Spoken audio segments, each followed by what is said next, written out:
Mtazamaji wa Mnyasa Media, karibu sana kwenye channel yako ipendwa ya Mnyasa Media. Leo hii nimekutana na mchungaji wa Simba niweze kuzungumza naye kuhusiana na masuala ya kandanda kubwa ambalo tutaenda kuangazia.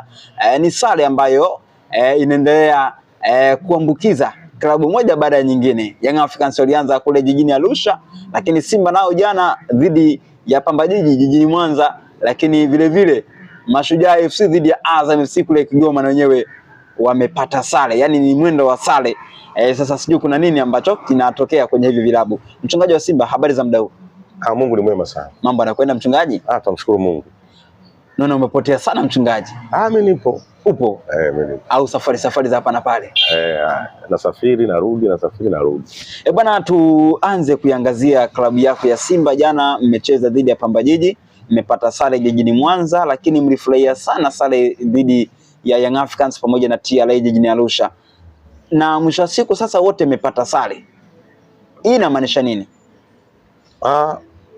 Kwanza awali yote tunamshukuru Mungu sana kutufikisha siku hii ya leo. Unajua hizi sare ni jinsi gani inaonyesha ligi bado ni ngumu. Na sio sare zitaendelea. Sare zitaendelea na timu zitafungwa. Kuna kitu watu hawajakielewa mpaka sasa hivi. Timu za ligi kuu safari ni tofauti na miaka iliyopita. Timu za ligi kuu wanajua ugumu wa kuipandisha timu ikishashuka.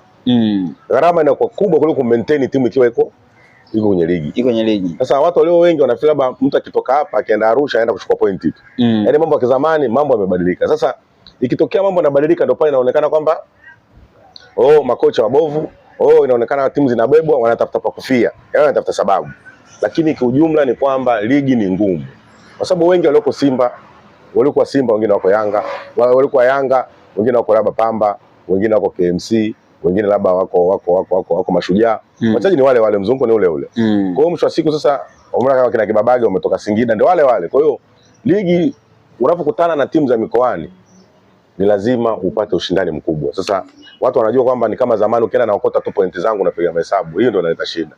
Hizi sare unazoziona zitokee bahati mbaya. Ni uwezo wa timu unazocheza nazo. Maana yake timu zimejitafuta sana. Sasa sisi waka Simba na Yanga tuna tabia ya kutafuta matokeo hata nje ya hapo kwamba kwa nini tumekosa.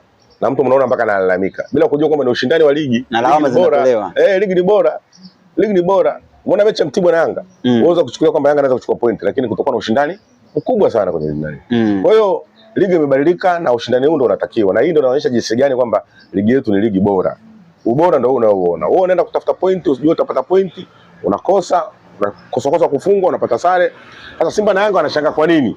Au Azam wanashangaa kwa nini na mimi napata sare nyingi? Hapana. Timu unaweza kukutana nazo ni bora sana. Kwa siku watu wanaanza kuwabeza, mfano kama Baraza. Kocha wa Pamba. Baraza ni kocha mkubwa, tu ni kocha mzuri. Ibenge ni kocha mkubwa. Umeelewa? Haya, unatoka tena hapo na Singida. Wale ni wazoefu wale, washakuwa wazoefu mpaka mechi ya kimataifa wamecheza. Alafu utataja ligi iwe nyepesi. Hapana, hamna ligi nyepesi. Wachezaji wako vizuri ila ligi ni tafu. Ligi ni ngumu. Ni ngumu mno. Usifikiri kwamba utaenda utabeba point. Hiyo ndio shida kubwa ambayo inasumbua watu walio wengi.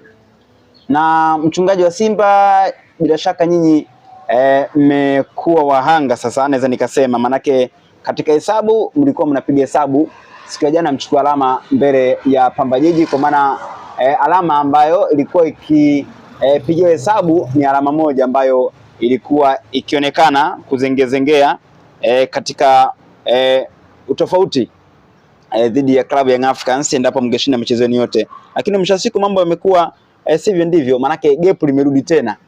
Tutegemee nini mchungaji? Tutaona mengi zaidi hapo. Ubingwa hutachukuliwa kwa wepesi kama watu wanavyofikiria. Ubingwa kuna ushindani mkubwa sana kwa sababu Azam anataka ubingwa, Simba anataka ubingwa, na ukiangalia Azam na Simba au Yanga sasa hivi hawajapishana sana. Hakuna gap kubwa sana. Kwa hiyo yoyote anaweza kuwa bingwa kati ya watu watatu. Lakini nafasi kubwa nawapa Simba kutokana na wana timu mpya. Dirisha dogo limeleta wachezaji ambao wameboost sana Simba. Na wanaonekana wana kasi dirisha dogo. Sasa Yanga kinachowasumbua majeraha. Majeraha leo wengi wa Yanga Afrika ndio wanasababisha timu inakuwa inacheza kama vile unavyoiona. Leo unamkosa Jobu, leo unamkosa Baka. Umeona bana, watu ambao ni muhimu, unamkosa Dep. Watu ambao ni muhimu. Kwa hiyo lazima timu performance itapungua, itashuka. Sasa wale nje wao wanasema wao shida ni mwalimu. Hapana, ushakuwa na majeruhi ambao ni first 11, lazima timu itashake, lazima ishuke chini kidogo, ishuke, inakuwa ngumu kidogo. Sasa leo hii Simba anaonekana kwamba yeye ndo ana kasi, yani timu yake inaonekana ina kasi timu inapata matokeo, lakini mpira wanaocheza unajua shida inayotokea hapo. Zote zimetoa sare, lakini timu inaonekana ina matumaini. Inatoa sare lakini inaonekana kwamba ina kitu. Wenzetu wao wanatoa sare lakini unaona kwamba mpira ni mbovu. Hiyo ndio shida inapokuja hapo. Ukicheza mpira mkubwa tu tunaona bwana. Mpira mkubwa tu tunaona mpira mzamo mwingi, ukuweza kupata matokeo, lakini mpira unafanya. Wanasema mpira ucheze chumbani, ucheze uwanjani. Kwa hiyo hizo ni sababu ambazo zinasababisha ligi yetu iendelee hivyo. Na kitu kingine ambacho hawajajua ni kwamba kuna mambo yamebadilika sana. Sasa hivi wachezaji ambao wanasajiliwa kutoka Simba au Yanga, unakuta wengine walitoka kwenye timu hizo ambazo wanacheza nazo. Na hao wanatoka Simba wanaenda kule. Mfano, wewe angalia mechi ambayo Yanga wamecheza na nani? Na TRA. Kina Mzamili Yasin, akina Valentini Noma. Wachezaji karibu wengi wa Simba na Yanga wako mle. Kwa hiyo lazima utapata ushindani, inakuwa issue ni ile ile. Wewe huwezi kupata ushindi kwa urahisi kama watu wanaona. Maana yake inakuwa mambo mazito hapo. Sasa tuiangazie Simba. Mchungaji, bila shaka dirisha dogo limeweza kusajiliwa kwa Simba. Mmepata bahati, naweza nikasema wachezaji karibia wote ambao umeweza kuwasajili dirisha dogo wanafanya vizuri kwenye klabu yenu ya Simba, na usajili mkubwa unaonekana kidogo mlifanya tofauti, mliteleza naweza nikasema, lakini dirisha dogo tumeona mmefanya vyema sana. Usajili huu kina Ino Leomba ambao unajipa matumaini, Libase Gweye, Anisete Oura, Kratos Chama umeonekana kufanya vyema sana, pamoja na Kibabage Toure. Simba hii inakuja kufufukia dirisha dogo. Kulikoni? Nani alifanya usajili dirisha kubwa na nani amefanya dirisha dogo, na kwa nini wachezaji dirisha dogo wamefanya vyema sana kuliko dirisha kubwa? Kusajili ni kubeti. Kumleta mchezaji alikotoka afu akaja akaperform ni swali lingine. Umeelewa? Kumsajili mchezaji na kumleta akaja akaperform ni swali lingine, hata kama ule alikuwa na ubora kiasi gani. Kwa hiyo sasa kwenye kubeti sasa, una beti na mkeka ukatiki. Unaweza kubeki mkeka utafanyaje? Ukatiki, ukachanika. Mfano, Yanga mbona walipobeti kwa Okelo? Alan Okelo. Matumaini walikuwa nayo na jinsi walivyokuwa wamemwekea na wanachokipata Yanga Afrika ni vitu viwili tofauti kabisa. Simba, wachezaji ambao walikuja Simba ambao walitegemea kwamba watafanya mambo makubwa, lakini wameshindwa kuperform. Kwa hiyo kumleta mchezaji kutoka timu moja kumpeleka timu nyingine ni swala lingine, na kuja kupata matokeo ni swala lingine. Sasa akija akiperform unashukuru Mungu. Akishindwa kuperform, mfano mimi nikwambie, Simba alimchukua Kibabage lakini kila mtu aliguna. Alisema hawataweza kuperform Simba. Kila mtu aliguna. Maana yake anamwangalia performance ya Mohamed Hussein Zimbo. Performance ya Kibabage kumleta Simba ilikuwa inahitaji uwe na moyo kweli kweli. Mchezaji ambaye alipita Yanga akaenda Singida kumleta tena Simba, uwe na moyo kweli kweli. Ni sahihi. Umemwona mtu kama Nation? Nimemwona. Mtu kama yule Simba anaweza kumsajili akafanya mambo makubwa mpaka mtu akashangaa. Lakini kutokana na sisi nature na jinsi tulivyojiwekea, mchezaji kumchukua kutoka timu za ligi kuu afu kumpa majukumu makubwa, wewe unaona kwamba haiwezi kulipa. Nation anaweza akaja hapa akafanya mambo makubwa sana ndani ya Simba. Nimekupa mfano wa Kibabage. Kibabage hakuna mtu ambaye ategemea atafanya mambo makubwa kama haya. Na first level sasa anafanya vizuri. Na mpaka ameitwa national team. Sio leo mpaka hapo. Nakuelewa sana. Kwa hiyo kuna wachezaji unaweza ukamleta akakupa kitu kikubwa kuliko unavyofikiria. Mfano kama Mangosi. Mangosi ameleta mtu wa kawaida, lakini wachezaji kama wale wanakuwa wanang'aa sana. Ile naye bahati mbaya ndio hiyo imetokea kwamba hajaweza kuperform. Mimi nakupa mifano ya siku nyingi sana, labda kipindi hicho bado mdogo ulipita mpira. Simba kipindi hicho tulisajili wachezaji kutoka Nazareti ya Njombe. Kuna Jafet Maomboleo, ndio Simba kwa namtaka, ndio kwa anamhangaikia kweli kweli. Walipompata Simba Jafet Maomboleo, jamaa akasema mchukue na Emmanuel Gabriel. Jamaa akasema basi kama ndivyo tumchukue, lakini Simba target yake ni Jafet Maomboleo. Wote wakasajiliwa. Emmanuel Gabriel akaperform, yule akuperform. Si umeelewa mpaka hapo? Kwa hiyo mchezaji kwa sababu anacheza ligi kuu ukimchukua, mfano kama yule jamaa jana alikuwa na Rasta yule wa Pamba. Ni mchezaji anatakiwa acheze timu kubwa. Kwa uwezo ambao ameonyesha kwa kwenye mechi kama ile ya jana.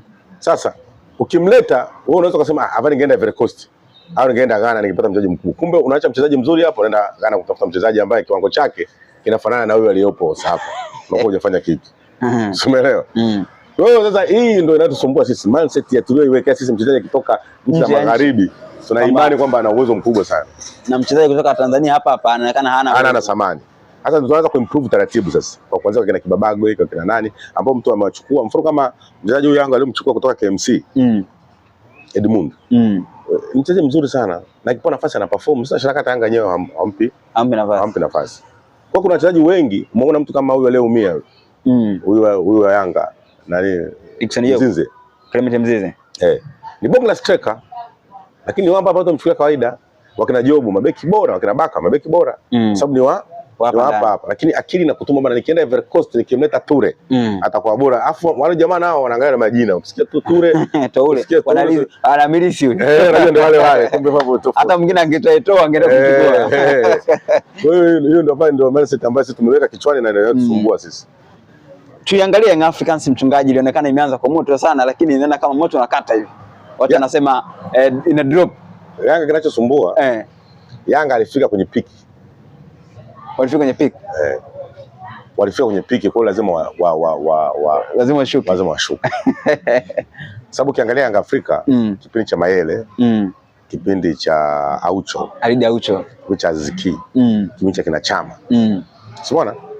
Yanga kwa anataka anacho, yani anakufunga anavyotaka yeye. Unafungwaje? Kile nasema Yanga hii inafungwaje? Ni kweli unaifungeje? Hiyo kwa bora. Sasa walipotoka wale wakaja wachezaji, wakasajiliwa wachezaji, akisajiliwa mindset za washabiki zinakuja kwamba tunataka mpate mtu kama Mayele, ampate mtu kama Ziki. Sasa akija yule bwana sio kama ni mbovu, ni mzuri, lakini sasa kichwani bado wanaamini huyu hivi anacheza kama Mayele. Kivuli sasa ndio wasumbua Yanga. Hapa mwaka jana Idi Shakubu wamesajili wachezaji kama wengi kama watatu wale. Kwa kina nani huyu namba 6 yule aliyomchukua huyu akina Conte umeona? Wameshindwa perform. Kuna yule Abuya sio mtanani sio yule bonge yule striker yule alikuwa South Africa. Naye akashindwa wakaachana nao. Kwa hiyo wameleta watu wakitegemea kwamba watakuja kufanya nini? Wa boost, afu mshosiko wanashindwa ku boost. Okelo ndio hivyo. Yanga walitegemea kwamba watakuja kuleta makubwa sana ndani ya Yanga, lakini mshosiko wameshindwa ku perform. Hata huyo Depo ni wa kawaida sana. Na Depo anamfananisha na Mayele bwana. Bado. Unaamini wanamfananisha na Mayele, wanamtendea haki Mayele? Yaani wale wanataka kulazimisha waonekane kama yule, lakini bado. Kwa hiyo Mayele ni professional. Ile ilikuwa ni habari nyingine. Ni bunduki ile. Wakina Ziki, na Ucho, ilikuwa ni habari nyingine. Yale mapengo mpaka leo hakuna mpelea ziba mpaka leo. Hakuna mpelea ziba. Kwa hiyo inaonekana Yanga anaenda labda kutokana labda na ile spirit waliokuwa nayo, lakini ule ubora waliokuwa nao mwanzo hawana. Umeona? Na ukiangalia ubora huko tokea mwaka jana, Simba mwenyewe alishinda kuchukua ubingwa. Sababu ile mechi ya mwisho Simba angeshinda angebeba ubingwa. Umeelewa? Mwaka huu Yanga unavyomuona, dalili anazoenda nazo ni dalili za kwenda kushindwa. Sasa hivi uone sawa, namlalamikia referee na ni kocha bodi ya ligi. Unaona malalamiko yanaanza hayo. Unajua tayari ukishaona timu nasema tumenyimwa, ila wale hawanyimwi. Wale nao wananyimwa, lakini wao hawanyimwi. Na unaweza kusema ukishaona tu wao wanasema tunanyimwa, tunaonewa, unajua timu inazidi kupotea. Kwa hiyo ushindani wa ligi kuu, huu ndio ushindani tunaotaka. Anapatikana bingwa wa haki. Kabla tujahamia kwenye sakata la Senegal na Morocco, uongoe kwa uchache sana kuhusiana na baadhi ya washabiki wa Simba wanasema kwa nini aliondoka Steven Dese Mkwala na kabaki Jonathan Soa? Kwa nini asingeondoka Jonathan Soa angebaki Steven Dese Mkwala? Kwa sababu anamuona kama Jonathan Soa hajaipatia Simba faida mpaka hivi sasa kuliko ambavyo Steven Dese Mkwala ambavyo alipatia Simba faida. Katika hili mchungaji unasimama wapi? Shida ya Soa ni nje ya uwanja. Yaani yule ana kesi zake na ana tabia zake, hizo ndio zinazomsumbua. Kama unavyokuwa unamuona yule alipita Simba na Yanga. Ndio wale. Kwa hiyo tabia yake ndio inamhukumu, lakini sio kwamba uwezo wake ni mdogo. Tabia tu. Sasa tabia inaweza kumbukiza wengine. Kwa hiyo wanaamua kumstopisha. Mpaka hapo watakapoelewana na tabia yake itakaporudi katika kiwango chake, waweze kumrudisha aweze kucheza. Leo hii wachezaji wa design ile, kwa sababu Simba alipomsajili kutoka Singida alikuwa anajua kabisa ni mtu wa design gani. Kwani Simba wakati anamchukua hakumjua kwamba ni mtovu wa nidhamu, alikuwa anajua. Alikuwa anajua kwamba ni mtovu wa nidhamu, lakini mechi chache akicheza hata 2-3 zinakupa kitu. Kwa hiyo sio hata leo ukimchukua yule ukampa mechi anakupa kitu. Kwa hiyo kumwacha Mkwala ukamchukua huyu, yote ilikuwa ni sawa, sababu huyu naye performance yake ilikuwa nzuri. Na nahisi ndio alikuwa na magoli mengi hata ligi ilipoanza. Amefunga magoli, alikuwa amefunga magoli 3 au 4. Kwa hiyo inaonyesha jinsi gani kwa sasa nje ya uwanja tabia ndio zinazoleta shida. Zinazoiponza timu kupitia mchezaji. Yeah. Maanake kuachana na Steven Dese Mkwala na kumkumbatia Jonathan Soa, unaona mchungaji kwamba ni sahihi. Ni sawa tu, kwa sababu hata hivyo tuna mwalimu naona na adhabu yake imeisha. Kwa hata yule katika Simba kinachosumbua sasa hivi ni wafungaji. Ila kazi yote inafanyika kuanzia viungo, mabeki wanafanya kazi kubwa sana. Shughuli ipo kwa mfungaji ndio shida kubwa. Lakini winga zote unaona zina moto mno. Unaona bado. Na mtu ambaye anarudi taratibu kwenye perform ni Kibisawala. Elie Mpanzu. Alikuwa kwenye top, alifika kwenye top. Baadaye akadrop ghafla. Unaona? Hata jana watu wengine wanasema walisikiliza sana kwa alikuwa mna haja kumwanzisha. Jana bila atokee substitution. Aanzie sababu. Wengine wanasema naye amechangia sana ushindi kutopatikana kwa sababu kuna magoli alikosa. Magoli ya wazi kabisa. Nayo ndio yamsababisha watu waweze kuwa na doubt naye. Hii ndio kinachosumbua tu. Lakini yote juu ya yote Simba safari na kikosi imara sana na kizuri. Na ukiangalia mpira unavutia. Mpira unavutia. Yeah. Tuiangalie sasa lawama ambayo inaelekezwa kwenye shirikisho la soka barani Afrika CAF, kwamba ubingwa unyang'anywa kutoka Senegal upelekwe Morocco na maamuzi wa mchezo yawekwe pembeni. Sasa sherehe wamefanya, kombe wamepewa, zawadi wamepewa, alafu ananyang'anywa ubingwa. Na Senegal hawakubali kwamba sisi tunyang'anywe ubingwa. Mchungaji, katika hili wewe ni mdau wa soka wa timu yetu ya taifa ya Tanzania Taifa Stars. Katika hili mchungaji, wewe ungelikuwa wewe sasa, kwa mfano Taifa Stars imechukua ubingwa, alafu mwisho wa siku baada ya miezi 2-3 unaambiwa mlicheza finali na Afrika Kusini. Hili kombe sio la Tanzania. Hili kombe kunabidi apewe Afrika Kusini. Mchungaji, ndio hili imetokea katika hizi nchi mbili, Senegal na Morocco. Katika hili mchungaji, unasimama upande gani? Unasimama upande wa CAF kwamba umetenda haki dhidi ya Morocco, ama unasimama upande wa Senegal kwamba sio haki kunyang'anywa kombe, kunyang'anywa ubingwa na kupewa Morocco? Watu kuna vitu vingi hawajajua sana. Unajua kuna watu wanapenda kulaumu tu kitu tu. Au mahaba yale. Na kumchukia mtu fulani na kulalamika. Lazima urudi kwenye kanuni. Kanuni za CAF zinasemeje? Kwanza hapo, kwa sababu hakuna hukumu iliyotoka nje ya zile kanuni zao. Kumbuka hizo kanuni wamezitunga wao wenyewe. Hawa wamezitunga wenyewe. Ile ikija kukudondokea unaona kama inakuja kukugharimu. Lakini hawa jamaa hawakuhukumu kwa kutoa hukumu za kutoa labda shirikisho la mpira labda la Kenya. Au shirikisho labda la Ulaya. Hapana. Wametumia kanuni zile zile za nini? Za CAF. Kauni zao zinasema kwamba ukisusia mchezo afu baadaye ukarudi unanyang'anywa pointi 3. Na ilikuwa lazima wakae waje watoe nini? Maamuzi. Ndio kitu ambacho kimetokea. Sio kwamba wale wamekurupuka tu kusema kwamba bwana tuanyang'anya hizo pointi 3 tuzilete huko. Wametumia kanuni zile zile ambazo ziko ndani ya nini? Ya CAF. Na zile kanuni zipo na wao wametumia kanuni zile zile. Na ndio maana wakaambiwa hivi, kama unaona sasa tunatendeka haki, nendeni kasi. Mkate nini? Mkate rufaa. Sio unaelewa mpaka hapo. Nakuelewa sana. Sasa watu wanakuja kudauti sasa. Wale wanyang'anywa kombe, watu washasherekea. Kanuni zinasemeje? Kwanza zipitie zile kanuni zao.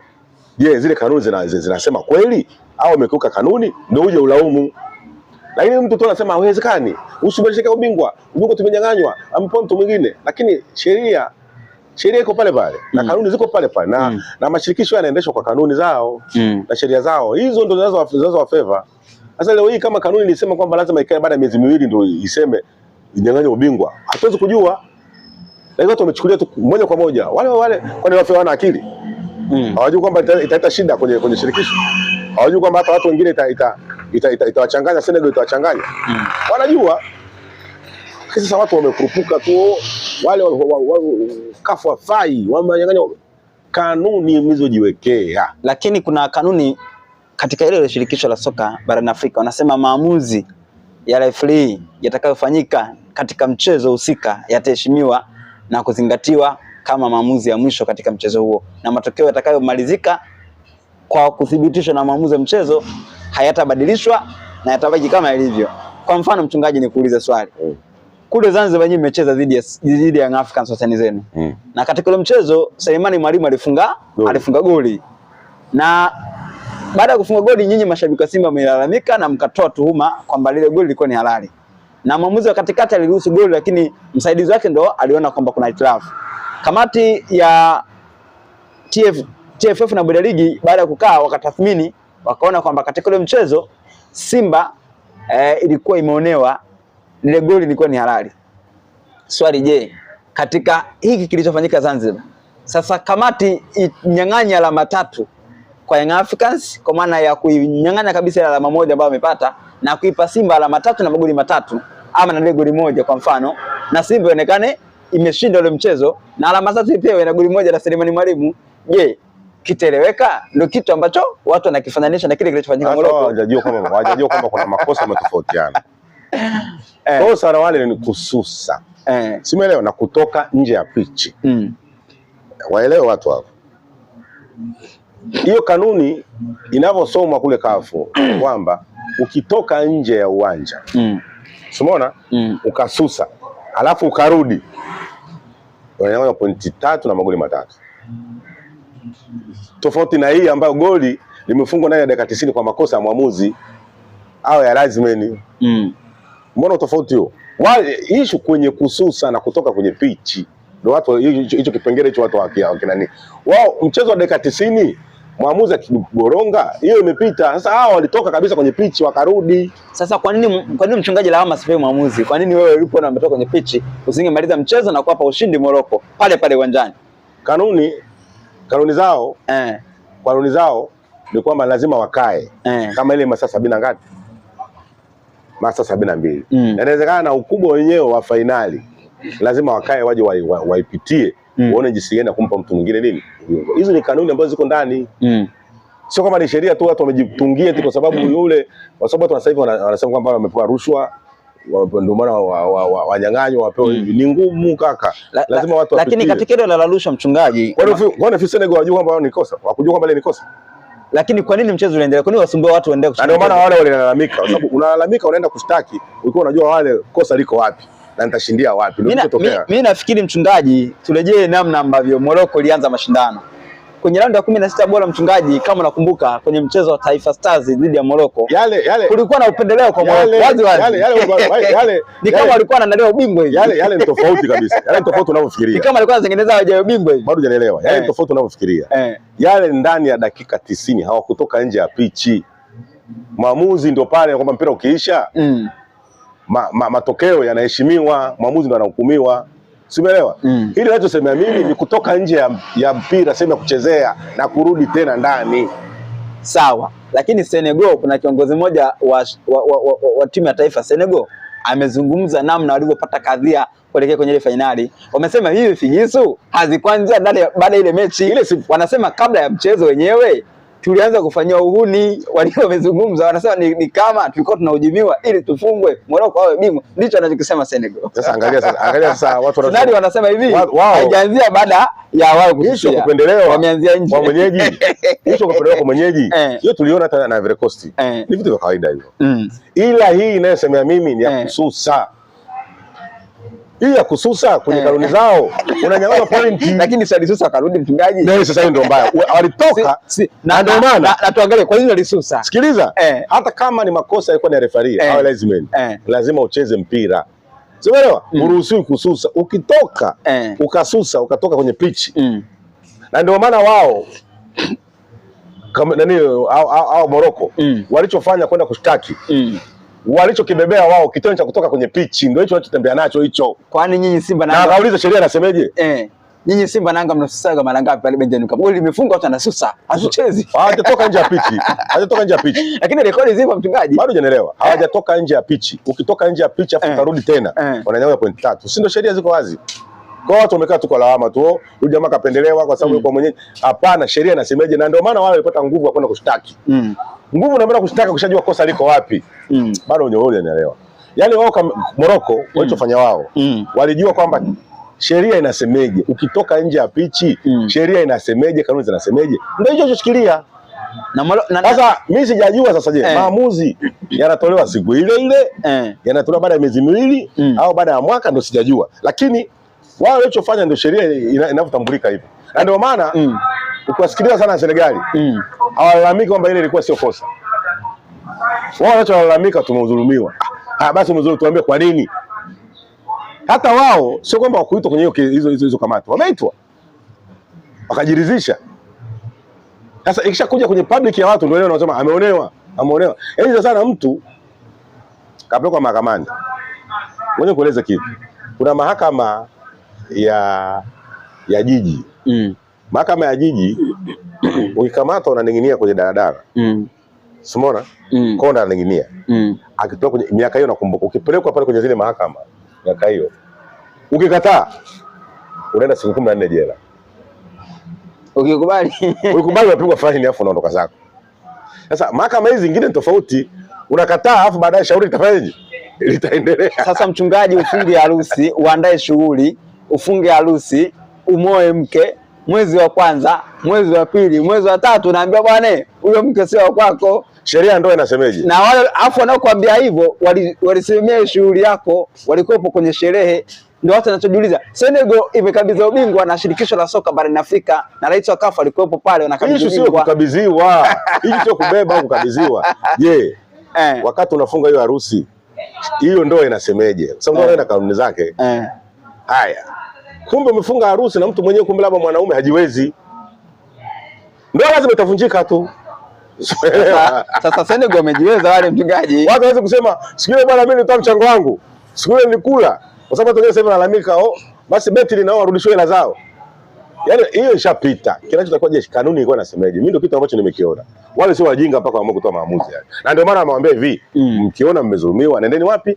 CAS kafua mashtaka wataenda. Na anasema nenda CAS. Waende. Lakini kanuni ile ndio kwa sababu CAF wanataka marejeo ya kanuni zenu zinasemeje. Lakini CAS vile vile wana kanuni ya kusema kwamba hawaamini katika matokeo ya kukaa mezani kuipa timu ushindi. Wao wanachoamini ni kwamba lazima mchezo uchezwe kwenye uwanja na bingwa upatikane pale. Ndicho ambacho CAS wanakiamini. Pengine hukumu ikitoka mechi finali irudiwe. Na mimi nikwambie kitu. CAS watakachofanya watapitia zile kanuni zao. Wao wanapita kanuni kwanza za kanuni zenu nyinyi mzokubaliana zinasema. Na mechi watafuatilia iliendaje? Kuendelea sio issue. Kanuni zenu zinasemeje? Kwa sababu wale wakitaka kutoa hukumu ya mwisho wanaangalia na kanuni zenu na hukumu ilitoleweje. Lakini referee ana muda wake ambao wa kuisubirishia timu kama imetokea lashalasha ya pale na pale, ana muda wa kusimamisha mchezo. Baada ya hapo anaruhusu mchezo kuendelea. Pengine katika zile dakika ambazo referee alisubirishia zilikuwa ndani ya muda wake, labda ndio maana aliruhusu mchezo kuendelea. Maana yake ilimlazimu pengine kumaliza mchezo kwa sababu mchezo umeisha hapa na bingwa ni Morocco, lakini na yeye ana kanuni zake zinamuongoza kwamba ndani ya muda huu timu kama hiyo irejea uwanjani, mimi nimalize mchezo. Hamna kitu kama hicho. Yaani kazi yake kubwa ni kuhakikisha mchezo ule unaisha ndani ya dakika 90. Haya matokeo mengine ni kamati. Ndio maana baada ya mechi kuisha referee anaweza kuhukumiwa na zile kamati za masaa kama ya kote sema 72. Amekosea, alifanyeje?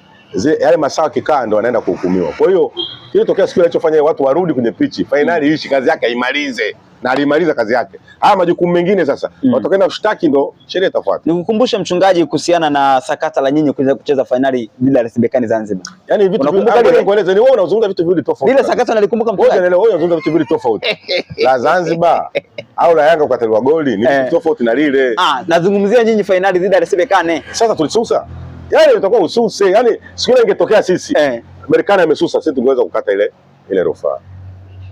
Wanasema ndani ya shirikisho la soka la Afrika CAF kuna mtu mmoja ana nguvu kuliko hata rais wenyewe. Wanasema huyu ndo anashinikiza lolote ile ambayo hana ushahidi, ni mtu ambaye wanamtaja kigogo mmoja ndio wale lazimisha Simba kacheza Zanzibar. Maneno ya mtaani hayo bwana. Maneno ya mtaani. Kwa sababu katika kuorozesha viwanja vya kujenga ni taifa na kule kuorozesha. Huko ndio na shida unapeleka unaenda kucheza mpira. Yaani mbona vitu viko wazi tu. Kwani kuone kama Simba na timu bora hata Zanzibar tungeshinda. Timu bora ni timu bora.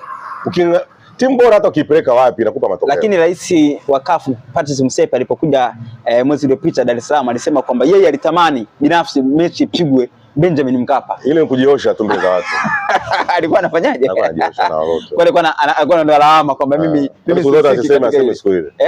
Alikuwa anajiosha. Alikuwa anasema mimi sihusiki katika hilo. Siku zote hizo kwa nini asiseme moja kusema ni unafiki tu. Kwa hiyo mchungaji, kitokea kwenye virabu vyetu hivi Simba labda au Yanga amefika finali afa akafanywa hivyo alichofanywa Senegal, mchungaji utafurahia? Mimi nielewa bado. Hakuna mtu anayefurahia. Sisi tunauliza kanuni zinasema nini? Kanuni zinasemaje? Haya mambo yanaendeshwa kwa kanuni. Umeelewa? Yaendeshwa kwa utashi wa mtu. kanuni hizo zinazoendesha, kwa sababu mmezitunga nyinyi wenyewe zinaendesha. Mfano hata hizo bodi hizo unazoona masaa 72 ni kanuni zetu tumezitungia, tujitungie si vilabu. Kwa hiyo ndio hizo zinahukumu wao hizo. Unaelewa? Kwa ndio hivyo. Neno lako la mwisho ambalo natamani kulizungumza kwa mashabiki wa Simba na mashabiki wa Young Africans katika ligi kuu ya NBC Premier League. Ligi na ushindani, ligi ni bora. Safari inaonyesha ubora. Ukiona timu kama Azam inatoa sare, Yanga inatoa sare, Simba hawezi inatoa sare, ni ushindani mkubwa. Na hizo sare sio kama zimeishia hapo, zitaendelea na watu watafungwa sababu ligi ni bora. Bana, nikushukuru sana, kutakia kila la heri. Asante sana.